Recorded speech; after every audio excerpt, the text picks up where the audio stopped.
تعالوا بقى عكسوا معايا احلى بتنجان بالدقه، جربوه بألف هنا. هنقطع فلفلايه حمراء، نحط الفلفل الاحمر، فلفل اخضر، واكيد قرن فلفل حراق، كبشه كزبره خضراء، ودي بتحليها جدا، عصير ليمون، شويه خل حلوين، 5 6 فصوص توم، كمون، ملح وفلفل. كده الدقه جاهزه معايا.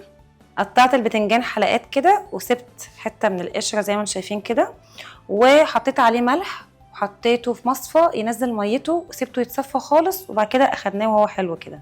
هقليه دلوقتي في الحله دي، وتنفع حله وطاجن من كيتشنوفا. عايزه اقول لكم ده طقم 4 حلل ومعاه كمان طاسه، والحله اللي انا بقلي فيها دي تنفع حله وتنفع طاجن في الفرن، وتيتانيوم وما بيلزقش فيها ابدا، ومعاها كمان طقم توزيع، ده هديه. ولو حبيتوا تشتروها من صفحه سوق المطبخ.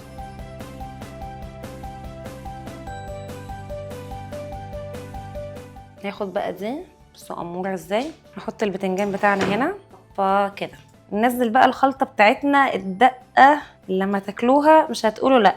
ايه رايكم بقى؟ نقلبها كويس كده، واهم حاجه ندخلها التلاجة. جبناها بقى من التلاجة، نقدمها بقى دلوقتي في الطبق الحلو ده.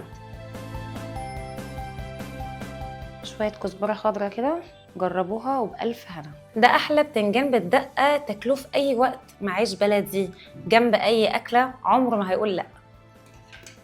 احلى حاجه حرش بقى وايه، تحفه. دوق.